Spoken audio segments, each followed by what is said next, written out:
Hi, I'm 7 Foot Geek, and this is The View from the Clouds.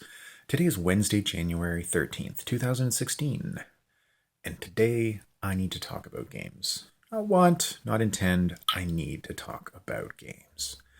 I'm a geek, I'm a nerd, I'm a giant dork, and I love games. I love well designed games, I love games that make it enjoyable to play them, that flow easily in their learning, that once you grasp their rules, become a a natural progression of play. And this is a difficult concept for a lot of game designers. I've played a lot of board games and card games and role playing games and video games that are just bad. And when you play these things, you know they're bad. You know that the pacing is off. You know that the flow is off. You know that the rules don't make sense, or that there are things about the construction that just make it harder to play the game that you've paid money for. And that's a terrible feeling when you've paid money for something and you open it up, you put it in your game console, you unpackage the pieces, you crack open the book to read the rules for the first time, whatever it may be, and you read them and say to yourself, I don't know what's going on. This doesn't make sense. This isn't reasonable. This is illogical. These are things that we understand when we encounter these recreational media. And at the same time, when we do this with something that's made well, we will say, that's really good. It was lots of fun. It was easy to pick up. It was easy to teach. It was satisfying in many respects. These are, again, things that game players can very easily intuit. They quickly come to those conclusions after even a single playing of a particular game, good, bad, or indifferent. And we don't really think about how to make games a lot of times because it's just a bit of fun. But I do. I'm a giant nerd, and I love to think about and to try to understand what makes these things tick, what makes them work. And it often comes down to the mechanics. How is the game built in order to produce the effect? How do players move around the board? How do people know what to do with the cards that they have in their hand? How can they grasp the fundamentals of the rule book that you've written?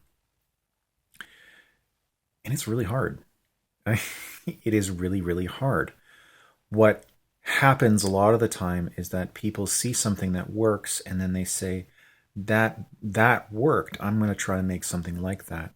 Magic the Gathering is a good example of this. In 1994, Wizards of the Coast, now a subsidiary of Hasbro, created what is now the most popular and successful trading card game in the world, with multiple hundreds of thousands of dollar tournaments being run. There are people that play Magic the Gathering for a living now, as strange as that may seem to hear.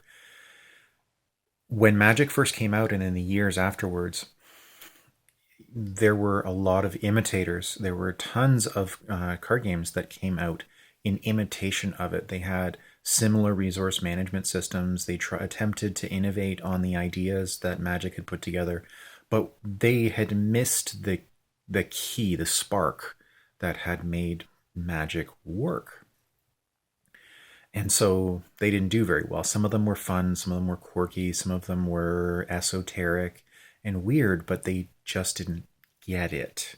If you look at video games, World of Warcraft is another example. It is the largest massively multiplayer online RPG on the planet, with millions of subscribers, that makes Blizzard Entertainment a ton of money all of the time. And it's not like they made up the MMO genre. There had been numerous games that came before, but World of Warcraft iterated successfully on the ideas that other games such as EverQuest had created before that, and made this game that was just flat out better and more interesting than any of its competitors. And to this day, it still dominates the MMO market, despite it being one of the oldest that is still running.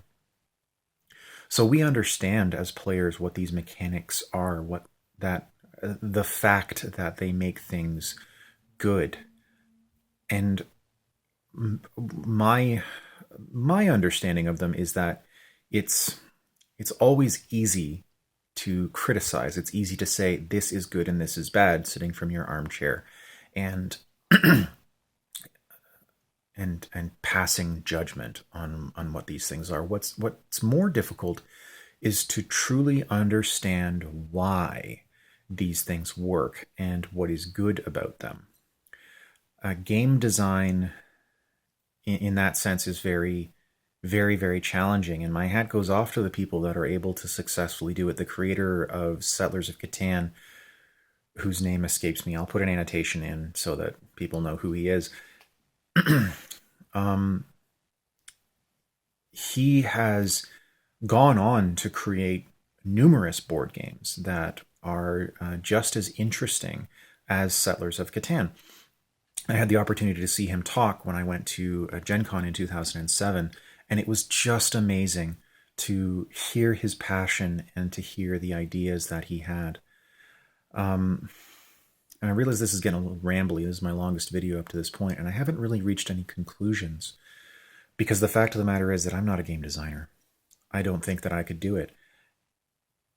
It was more something that struck my mind, something that had been sort of burbling away in the back of my head that said, you got to tell people that these things exist. And maybe there's somebody that's watching right now that wants to get into game design, that wants to understand better. There's not a whole lot of courses. There are video game design courses, but they're more focused on the idea of on building video games as opposed to the other media. To my knowledge, there aren't any courses or programs that exist that teach you how to build good board games and card games and such. So I'd be really interested to know if such things exist, and possibly, well, maybe later in life when I'm settling in to do things, maybe I'd take some courses myself to understand better about the media that I love so much. And I don't want to ramble on too much, but I hope this gives some insight into how critically I think about my games. So thank you everyone so much for watching. I apologize for the length of this video, and if you like this video, drop a like or subscribe. Thank you so much for watching. I've been 7 Foot Geek, and this is The View from the Clouds.